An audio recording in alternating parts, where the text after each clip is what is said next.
Morning to all of you. My name is Jan van Rensburg and I'm from the University of Pretoria. I am the coordinator of EKN 100, or then on the first year level. And we sort of jumped into the whole core thing in the beginning of the year and used the textbook for 2018. Kenneth asked me to come and just share our experience with you. Now, I first want to say before I start that what I'm going to say is not anything against the textbook at all. I think it's a great book. But I think one must see it in context of to who you are teaching it. And that's the crux of the matter, for me at least, and that's what we experienced on the 100 level this year with economics. Now, just to get a background, and this is not really background, I think most of us at the different universities have this scenario on an economic 100 level, and so we have the same challenges in terms of a couple of things. Large numbers of students. We're expecting 3,000 first years next year in the economics 100 class. So that's quite a daunting challenge to get the message across to everyone. In 7 lecture groups, now you can divide 7 by 3,000, meaning that we've got an average 400 students in a class, not that they all attend, unfortunately, but they're supposed to be there. In essence, and this is nothing against the students, but we have economic illiterate students, or we do get economic illiterate students. All of us. Right. Students who don't know what the GDP is. They heard something about demand and supply, but they haven't got a clue how it works. They know something about choices, but that's only because they make choices every day. But they don't know how this influence actually, the whole economic theory behind it, how the choices are influenced in terms of economic theory. As said, we've got the large numbers means that we've got 7 groups, teaching groups. This is 7 different lecturers who teach economic 100. And I am solely responsible to make sure that each one get the message across according to what we need to assess. Now for me, this was the initial challenge, and when we started off with this whole core thing, my biggest fear was, before we even started, that we need assessment material. Now let's be honest, we need to assess the student in some other way. 3,000 students is difficult to assess on on different ways. There's a couple of ways that makes it a bit easier, and that's what you got. You can't get too creative in terms of assessment. You just don't have the time or the capacity to do that. So one needs to focus according to that and plan according to that in terms of the numbers. Now, given or said that, one must make sure from a coordinator's perspective that you have material that you can assess the students on universally. In other words, all 7 groups have to get the same message, so in the end they write the same test, and no one must be able to come back and say, yeah, but they didn't do this, or they didn't do that, or this was not discussed. So that's the challenge. Now, in terms of the core, we use the following units, 1, 3, 7, and 8 in the first semester, which is a bit of micro, and then 2, 13, 14, and 15, and a very small part of 18, which is a macro part in the second semester.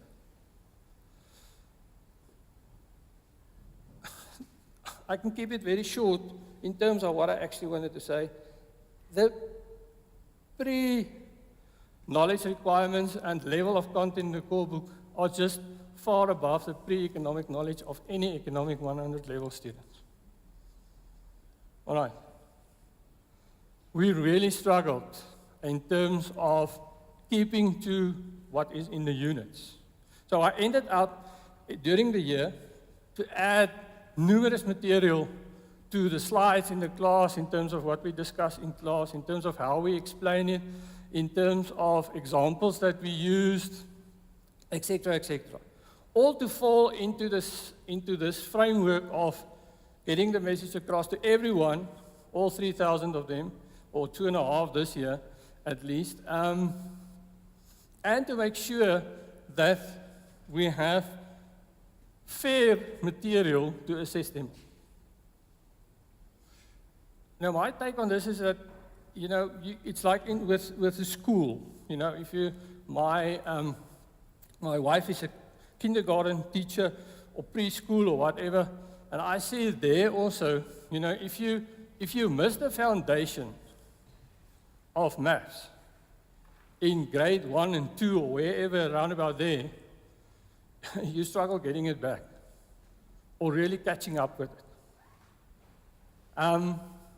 Now, for me, Economics 100 is creating a foundation for students to be able to have discussions, argue, come up with new ideas, come up with new solutions, etc. But you need to have the basics. Now, if you don't know the basics need to be taught to you. And unfortunately, core as it is at the moment does not really cater for that. It sort of expects students to know a couple of things. There's a discussion, for instance, on elasticities. Okay, the impact of elasticities, which is important. We don't really, calculate elasticities. But what does elasticity mean? But it jumps into that side to say, okay, there is a practical. This is the elasticity, and this is the practical application of it. But you need to have some background in terms of elasticities to know how it works. What does a 2.5 mean and what does a half mean if you calculate the elasticity? And that background is missing. So we need to fill it in, to make sure that we have that available for students. Students really struggle to use the book on a 100 level, and I'm getting back to say that, I'm speaking in terms of EK 100. I'm not really talking about 200. Nikki will say more about the 200. We had a discussion the other day, and she said, okay, you will bring the bad news, I will bring the good news, okay? So just to highlight that as well. Nothing against that. I think it's a great book, in terms of having a new idea and a new thoughts and so forth. But then you need to know something about economics. I heard the other previous speaker just before T said, they read the book. But they are all, I assume, third-year postgraduate students. So they know something about economics, and then it makes sense. Then it's great. But if you're a first-year student, fish, it's like trying to read Russia in Moscow. Okay. It's really a struggle.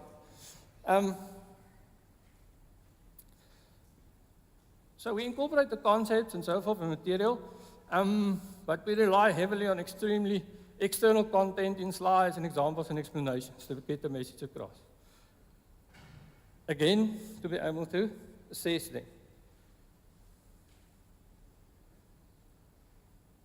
The extra theory we added helped us in terms of our assessment, and to make sure that we have that available for the students and so forth. I don't want to elaborate too much on this. Then the next thing, which is a bit of a challenge for us as well, I don't know you, but at our university, we're all speaking, let's say from top management down, we heard the word hybrid teaching and so forth and so on. So we need to look at online work. Now, to be frank, core doesn't really have online support in terms of any form of online work. All right, there's a couple of multiple choice questions and so forth, but that's really limited. So we had to create something different on a 100 level. Again, that helps us in terms of our structures to get students to work. We've got community learning communities. We've got groups in terms of our students. We divide them into groups of 5 to 7 students. So in our situation, we've got about 400 groups. And these groups, meet on a weekly, bi-weekly basis and have discussions on certain issues, mainly related to what we do in class. So we're incorporating all these kind of things, but we also need to have some form of, tool out there that we can assess them online or keep them in terms of assessment on an online basis. So my take on this is that on a 100 level, we still need to teach students the basics, the foundations of economics. You can't argue about how governments spend their money if you don't really know, what influence does government spending have in the economy. Or you can't really say anything about choices in terms of how it affects markets if you don't really understand demand and supply. So the micro and the macro concepts are important, and the foundation to a student is important. So if he gets to his second year, then he can say, okay, yeah, this makes sense, because it happens like this, or this is how it works, or this is how aggregate demand and aggregate supply influence the economy. It's highly theoretical, but it's the basis. We can't get away from that. That's how the economy works. We can look at it in terms of different angles, in terms of new ideas and new concepts and so forth, but the basis of 1 + 1 is still 2. And one needs to look at that in terms of how you approach first years in general. All right. So I'm going to end off here. I don't want to say too much more. For us, we are moving away from core for next year. Not going back to old school or whatever, definitely not. But we're definitely not going to use it again on a first year level. We are using it on a second and a third year level. And this thought of moving away was not only mine to make. It was, people who were involved in teaching on a 100 level had a say, as well as the people who teach on second year level. We totally agree that this was not for the first years. It is for second and third years. We can have a discussion on economics. So as Jan was saying, we kind of dived right into this core thing at UP. So we started off with introducing it to the first years, and then also we used it, so at second year level at UP, we separate macro and microeconomics. So I teach the macro side, and we used units 1 through 9, 11, 12, and then we did a little bit of unit 20 just because my husband's a climate change guy, and I kind of find it interesting.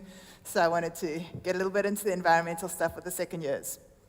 All right, so what made us do it? Well, we heard Sam and Wendy at the ESSA conference last year, and we were quite inspired. We really liked the approach, the kind of question-oriented approach to economics, rather than kind of the typical structure where we introduce the topics very separately, and then only maybe at postgrad level did we try to pull it all together.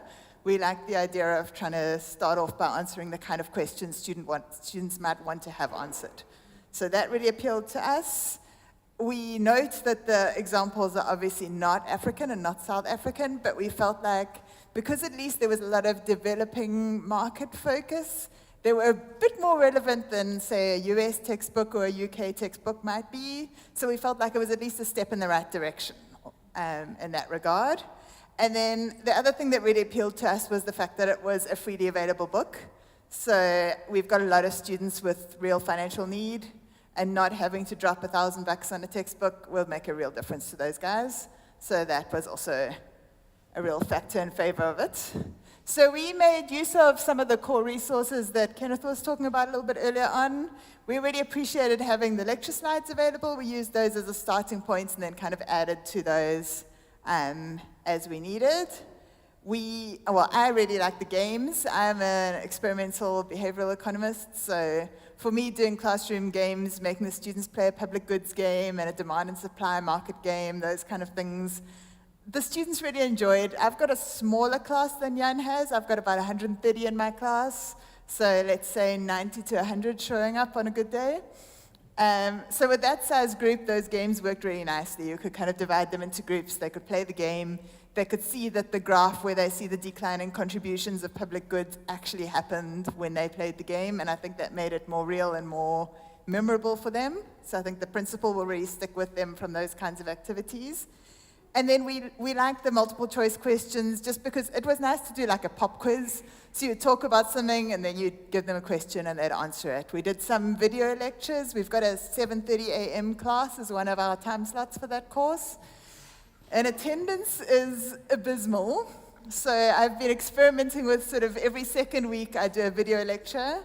And then after that, we'd give them a couple of the multiple choice questions to answer, just to make sure they've understood, see what we needed to kind of go over again in class. And also give them incentive to actually watch the video, because the students among us will know that assessment equals incentive to participate, no? All right. Yeah, as Jan was saying, the textbook we'd used the previous year had a lot of, it was one of the McGraw-Hill ones, so they've got that Learn Smart system. I don't know how many of you guys have used those textbooks. So they have kind of adaptive questions. So you can give the students an assignment, it'll ask a question. If they get it wrong, it'll ask another question like that. So the idea is it adapts to where they are. So that kind of supplementary material is very nice. With a class of 130, it's not the end of the world not to have it. With a class of 2,500, it's a bigger kind of gap, I guess. But certainly, I know you mentioned earlier, there's going to be more sort of coded answer type questions, which I think will be really great to have. Yeah. Then when we had our feedback at the end of the term, I asked the students specifically with their spontaneous comments on the lecture if they would also comment on the textbook. So I kind of took out some of the positives, and then on the next slide I'll show you some of the negatives. But you can see the interactive activities students like. They like the interactiveness of the textbook. Yeah, I mean, someone says it's like an adventure solving a mystery, which I thought was quite a nice comment. Yeah, there was a spontaneous comment on the lecture slides. That was, as I said, I used the course slides and then mixed in other things as well, but that's also nice. And yeah, just some general positive. What they didn't like, some people found it was too long. The word tedious was used. I used one chapter from a Perloff textbook, just the uncertainty chapter, and one of the students felt that the Perloff textbook was better. Yeah, someone said everything feels separate and detached, which I found an interesting comment because it's kind of the opposite of how we saw the book. But anyway, that was nonetheless came through. So maybe because it was at second year level, maybe they felt like it was detached because the elements they'd seen together before are now separated out. Someone said they could do with more maths, and some people said they would prefer a hard copy. I'm not sure if they were perhaps not aware that they could, in fact, get a hard copy had they so wished. But anyway, that was another comment. Okay, and then what were our thoughts? So we do plan to use the book again at second year level, so we really liked it. There's two of us who teach second year. I teach the second half, and another Prof. Jan teaches the first half. So yeah, we both really liked it. We both plan to use it again. We really liked the lecture slides. So moving to a new book, I like to have lecture slides. I find them a useful teaching tool. So having at least a solid starting point for lecture slides saved me a lot of time with moving to a new textbook. I said I really like the interactive games. I like the multiple choice questions, and I like the fact that there's going to be more of those. And yeah, the exercise questions we thought were really good. So they actually make students think about real life issues, and I think there's some nice thought-provoking stuff there. With a class of 130, you can give students things like that as homework and actually grade them. With the bigger classes, that's not so practical. But I think those kind of longer response, make you think about stuff questions are good. We're less sure about the maths, so I was interested to see how you found the second years did better with this introductory course. So we find it's less kind of obvious in terms of introducing the calculations that underlie things. So we're interested to see how that's going to go down at third year level, and whether the students who've had this approach at second year are going to have a different experience, and whether it's more positive or negative. So that's something we're going to be watching. And then obviously we needed to supplement with local examples. But just chatting at the tea break with a couple of the other lecturers from here, we were saying, if we're all coming up with some local illustrations and sharing those, then we could actually South Africanize it quite nicely and with less effort, you know. I mean, then each of us is doing like a quarter of the work and sharing, you know, we could make it nice. So I'm from UCT, and we piloted core in 2015. I piloted it in a small class, and I found that it was tough, and I went pretty fast, so Wendy gave me very constructive feedback that I went way too fast. But the macro section also was a challenge, and we had to then move away from core and back to a traditional book. And then subsequent to that, there was a lot more development in core. And core's now been supplemented with ESPP and with the Doing Economics section, all of which create a really great product for teaching, because you can focus on a range of different outcomes. For example, learning how to do economic problems, solve them in Excel, and at the same time you can solve them in R, so you can teach programming and an open source software program such as R. You can introduce that as early as second year, because in first year they're still learning Excel basically. And the complementary components of core are there to be used at the discretion and creativity of the lecturers, which is also a reason why the lecturers have to take seriously the ideological approach of what core is trying to do. Okay, so core is trying to blur the line between micro and macro. It's trying to teach the economy as a evolving system using behavioral tools, and therefore the way we approach economics as lecturers is different to the way we were taught economics. And so therefore there's an underlying ideological issue with core. And the school, which teaches core, has to embrace the differences between a neoclassical approach to economics versus a behavioral approach. I mean, I'm simplifying it, but essentially that's one element of it, for example. So the classic books, I disagree, for example, that everything comes back down to demand and supply, that those are the building blocks. I would say at the end of a first semester of core, what the student should be able to do is look at the South African economy and understand why it looks the way it does. And it's for that reason that we're going to include units 1, 2, 3, 4, 5, and 8 in next year's curriculum for first year. Okay, so we're rolling it out across all streams, first year, micro, macro, and second year, micro, macro from 2020. So we phase in 2019, 2020 we'll supplement that second year. So it goes as a cohort approach, and then it gets completely adopted then. And we want in particular Unit 5, so this was me pushing it. Okay? Unit 5 gives you the foundation to understand the whole decolonial discourse in South Africa by looking at land relationships, the way it was taken through colonialism, and even now, the contemporary manifestation we have of land rights in South Africa. Why are we calling for land expropriation without compensation? Right? It's because of these power relationships.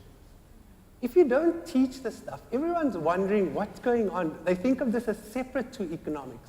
It's not. It's fundamentally part of economics. Right? And so you have to, if you want students to be able to engage with it and understand it, you have to teach it. Now in South Africa, we obviously have customary land tenure arrangements and different arrangements of customary land tenure inside the former Bantustans. Those former Bantustans were creations of apartheid too. So they're part of the colonial discourse and therefore part of the decolonial discourse.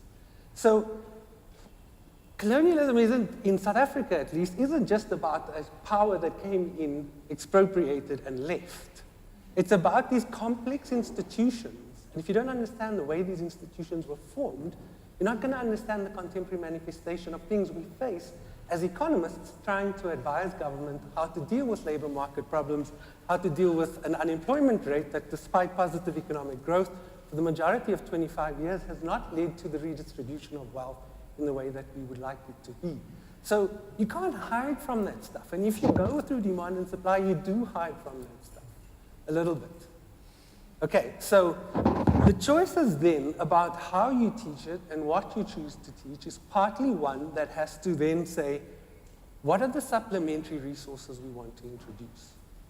Okay, so therefore, units 4 and 5, the game theory and the property and power chapters, become fairly fundamental. So we've had to make a wholesale decision. We want game theory taught well at first year, at micro. It's a decision, it's an ideological decision. You have to decide to make it or not make it. Because from there, a whole lot of other things flow. And once you teach 4 and 5, you've got a lot more power to introduce some of the other capstone projects, which are really, really cool. Okay, so now on the pedagogical aspects. So one of the things we've decided in slowing down core and to implement it at both first year and second year is to reduce the risk associated with the density of the material. The material is dense. It goes into discussing things like Pareto efficiency before you've actually taught what Pareto efficiency is. So we're changing the way we teach it. So our weeks used to consist of 4 lectures per week in the majoring stream and 5 lectures in our slower stream. And we're changing that now to 3 lectures plus 1 workshop per week. And in that 1 workshop, we either do a quants workshop, so that each of those, for example, what Sam was showing at the beginning, or at 10, just after 10 when we arrived, I think, were the relationships between the graphs across different chapters. So we started off by looking at some of those and saying, these 3 through the entire book, can we do a workshop in week 1 on indifference curve? What should we do in week 2, etc. So we can also take a concept like Pareto efficiency and instead of having a normal lecture, just unpack what is Pareto efficiency and why is it that we want to perhaps do this differently. So this year, aside from building a dialogue which eventually led to more or less a consensus inside the School of Economics staff about how do we implement core and what do we do, we also then got a budget to put together about 20 tutors to work with us to develop additional resources, because you do need to do that. So we have developed resources for units 1, 2, 3, 4, and 5. Unit 8 is demand and supply, so there's a lot more traditional resources we can use for that. And we're going to continue this in December and January. One of the big things that we've anticipated, and I experienced in 2015, is that the tutors don't know this approach to econ. So they can't tutor it easily. So you have to bring the tutors on board with you. So we got a group of 20 tutors who are going to work with us into next year to partly begin learning the book. And one of the things I got them to engage with, because some of them were from the Rethinking group, and I got them to immediately engage with Unit 5 and to ask some key questions. Do you think by learning Unit 5 you can come out of this by understanding the South African economy a little bit better? And the feedback was generally yes, but a lot more work needs to be done to explain the South African context and how Unit 5 helps us understand and unpack that. Right? So that, for example, is one way to bring in a discussion of decolonialization, but within the context of a local context.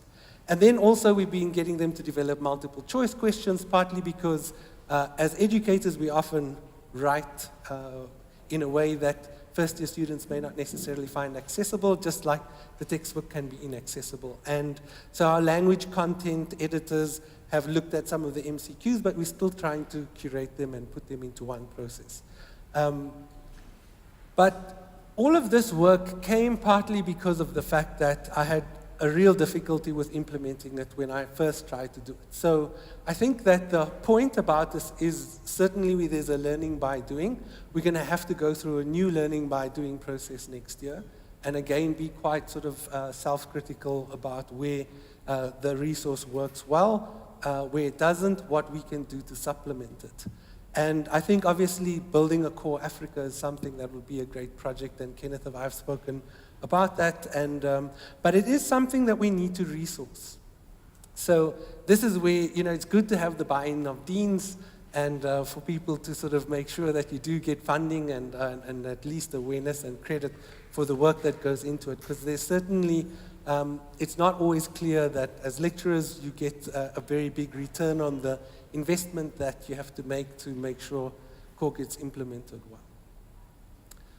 The last thing I'd like to focus on then is just about the issue of teaching with technology, changing the way that in which you teach, and this idea of open educational resources.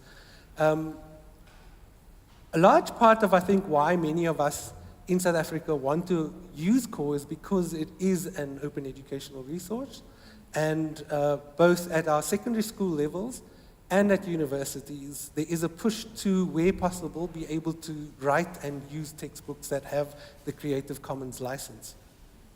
I think with that, one of the big issues that comes with teaching this, especially in econ, is the supplementary open educational resources you need to teach quantitatively.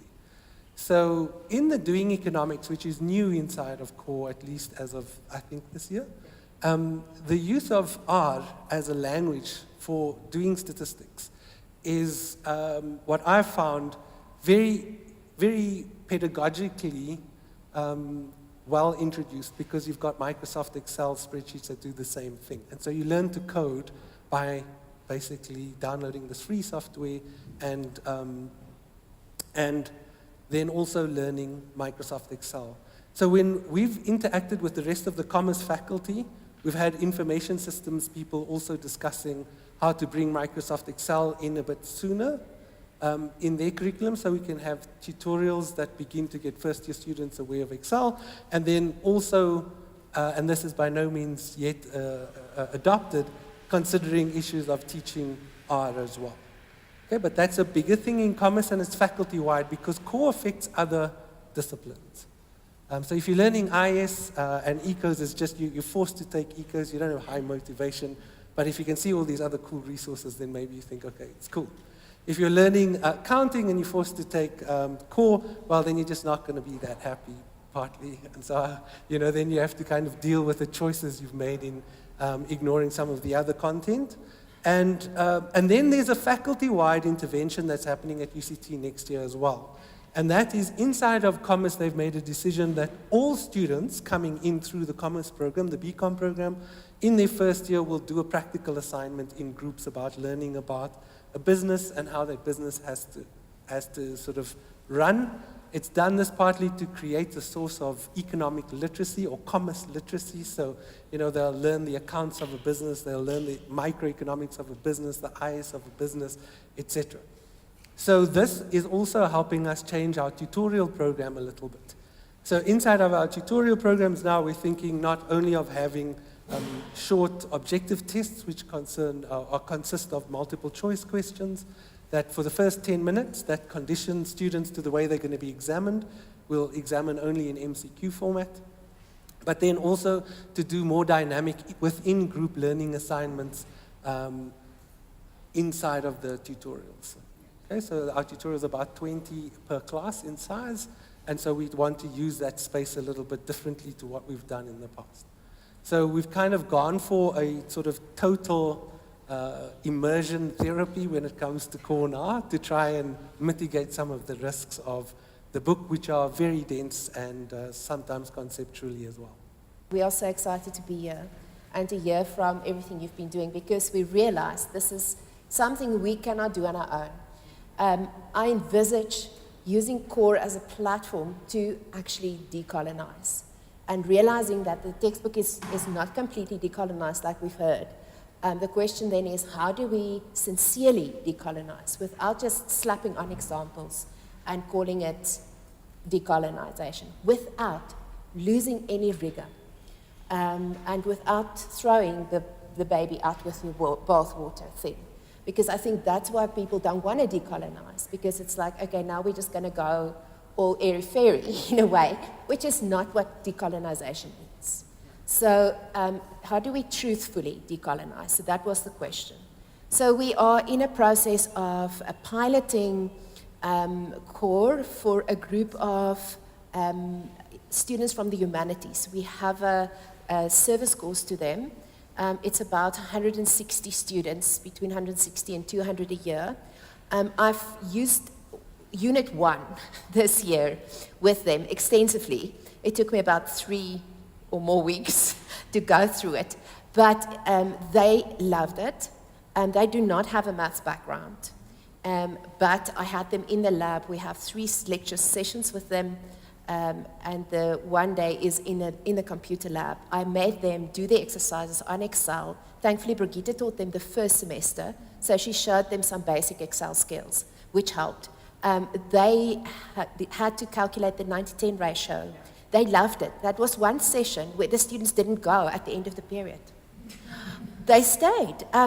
It was amazing. So that tells me something about some of it can work. But I think you have to adapt to your students' level of understanding, and you have to adapt to their skill levels, and then help them to gain the skills. And I think that is what we as teachers should be doing. Anyway, so that was the first experience. So we're piloting how that worked is we got funding from our faculty in terms of the program renewal initiative. And Brigitte has been working with one of our colleagues, Kalman Links, who is a student in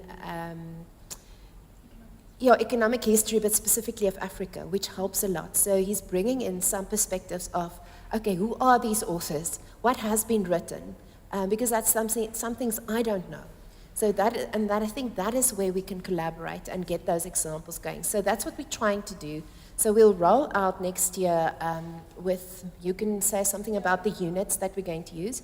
And then the plan is in 2020, the Department of Economics at Stellenbosch is turning 100 years.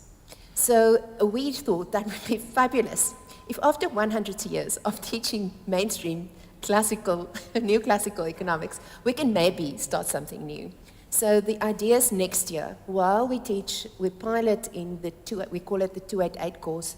It's for second-year students, but it's a first-year service course, is then to work, 2 of the lectures have been brought out. And we now need to collaborate with all you guys.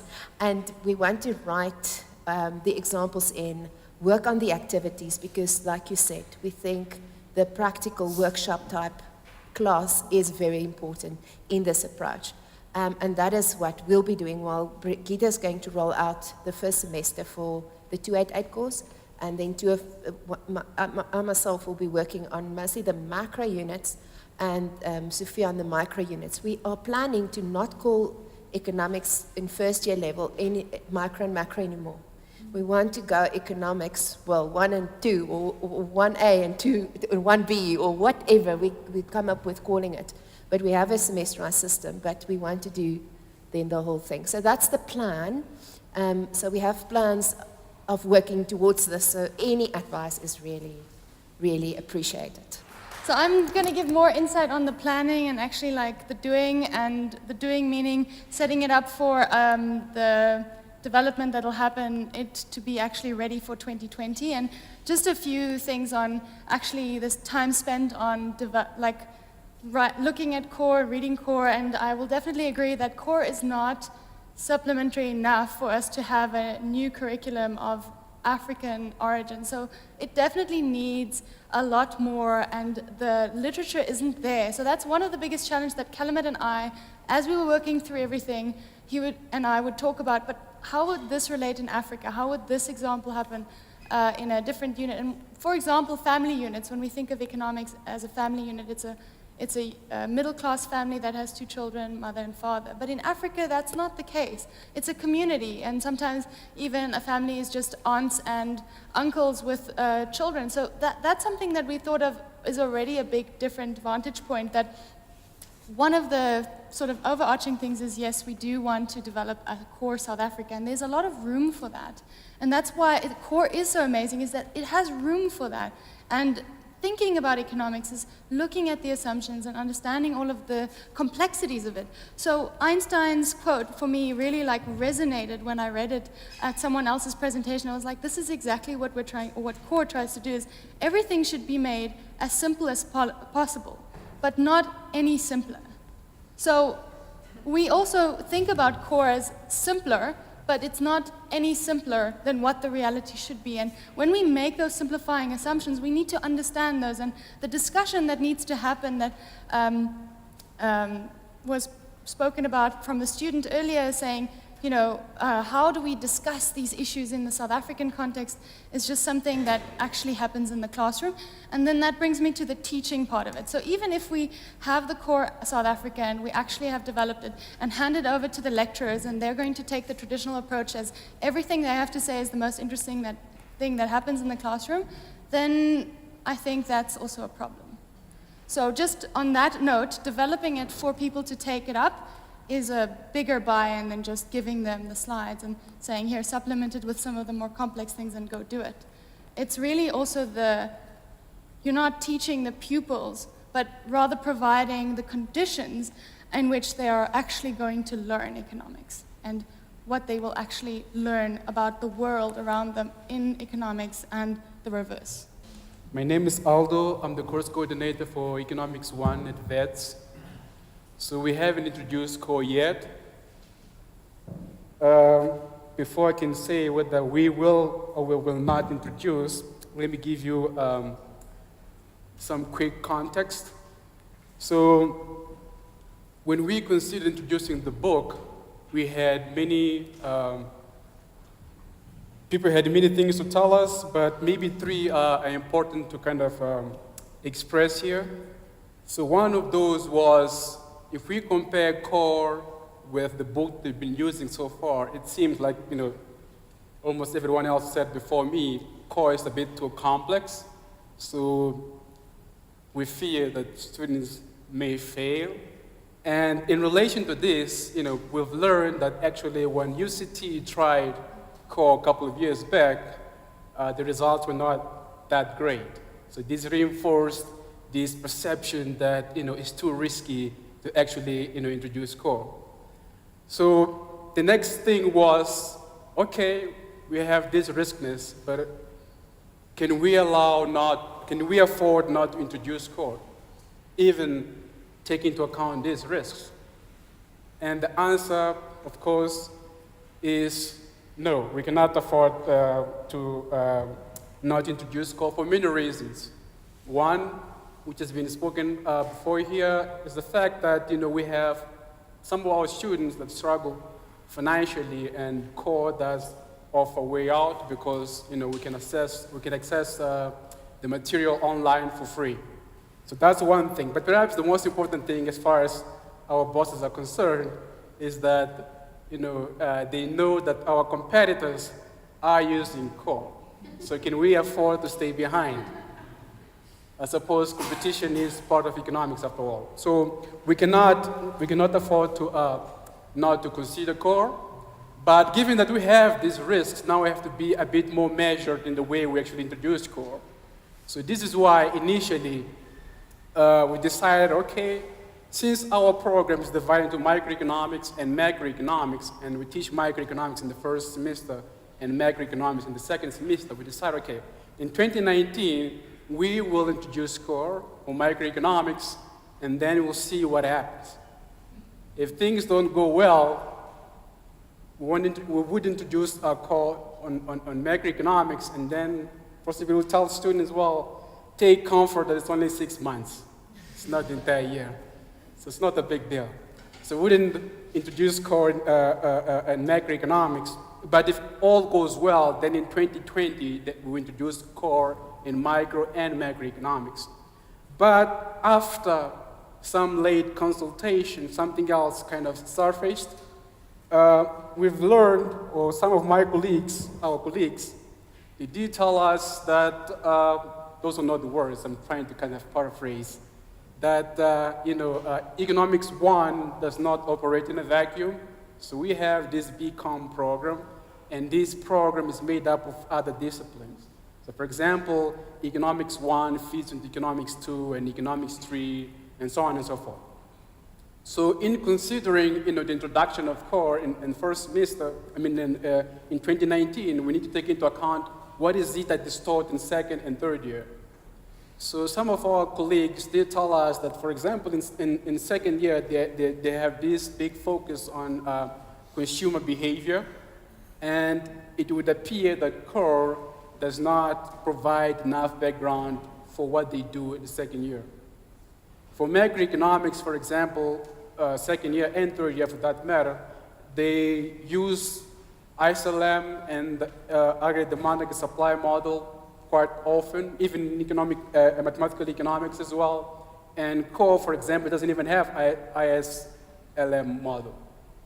So this made us become even more measured in our approach.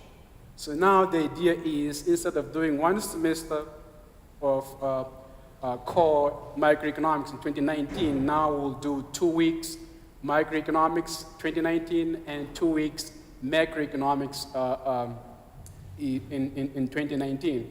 So the units that will be considered will be parts of units 1, 2, 5, 18, 19, 20, and 22. So basically these units are about inequality, economic growth, public policy, government, climate change, and globalization.